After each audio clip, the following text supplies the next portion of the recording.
Sexual conversation to get you in the mood.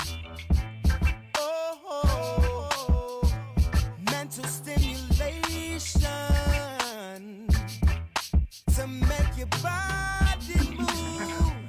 Body move, yeah, yeah. Girl, I'm on my way. I just been, I've been working the whole time, but just different shifts and changes in the music business. Stuff that for the most part would bore people, but just a lot of stuff that just as a result of just timing, projects that I did that never came out. I did like at least like literally like 3 albums or 4 albums that never came out. Some of them were leaked, but they never officially came out. But in a good situation now, so I've pretty much completed this new album, and it's getting set to be released. I got the new single coming at the top of the year, and I got the album itself coming probably around April of 2011. I'll hit you up when I get outside. It was primarily because of things behind the scenes, business related stuff. Like with the Underdogs, a phenomenally talented duo, but eventually they had creative differences between themselves and they went separate ways. So everything that was done under the umbrella or done under the Underdog production group kind of went in suspension. So all the projects and everything that they worked on got held up. So that was a part of the reason why that album never came out. Hurry up, get ready, don't keep me waiting. Really excited about this new album. I worked on it with the producers of my first album, World Outside My Window, when I was on Epic on Sony Records, and we got a chance to go back in the studio, and we sat down and talked before doing the album, and they asked me, where are you? What do you want to say now? Where are you as an artist, and what do you want to say?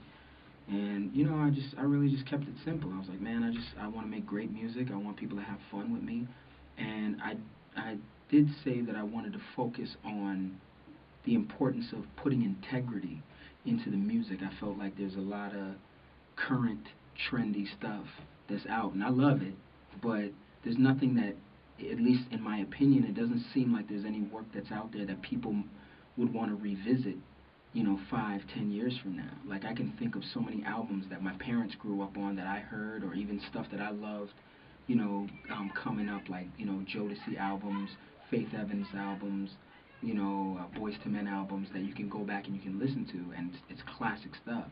I really wanted to pour my everything into putting together something that would be embraced or interpreted as a classic. So Hurry up, get ready, don't keep me waiting. I was out here in 2002, and I did a small showcase, and yeah, I loved it out here then, and I love it out here now. As a matter of fact, since I've been here, I just got in like yesterday, and just hanging out with everybody, and just the energy.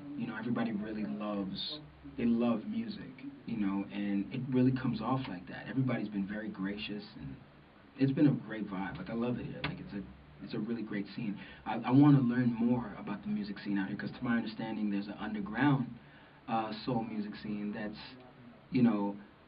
it's like, I guess to my understanding, like, there's a community. The community supports it, but it's not really mainstream. So.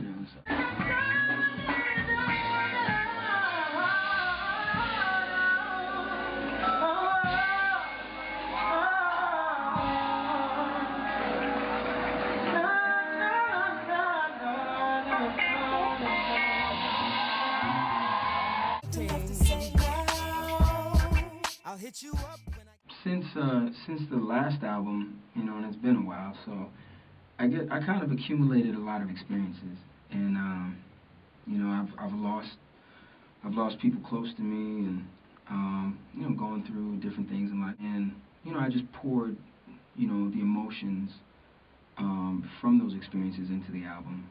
A lot of the times when I would go through stuff, whatever that was happening at the time, I would sit down and just just write. And not even songs, I would just write how I felt, and some of them actually became songs. Um, so, a lot of that was sort of incorporated into the making of the album. I really tend to enjoy doing Michael Jackson's I Can't Help It. This kind of hypnotic vibe to it, and I've always loved it. And I just love the arrangement. And because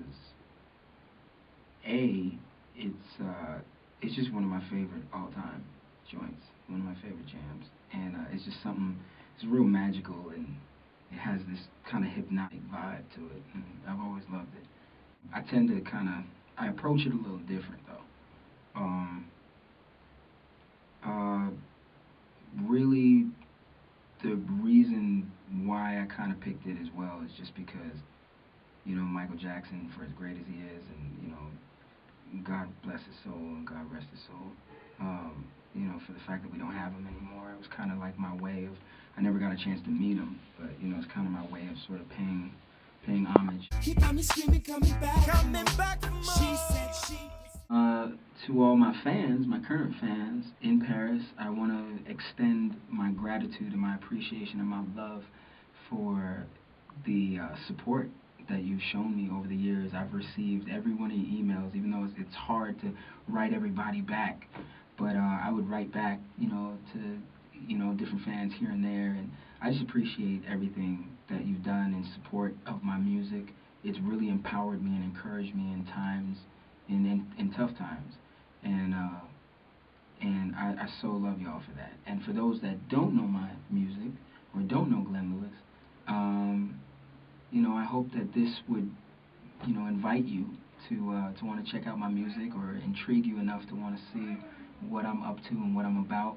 I got this new album coming out, spring of 2011. I got the single coming out at the top of the year, and I believe the first single will be entitled Good One.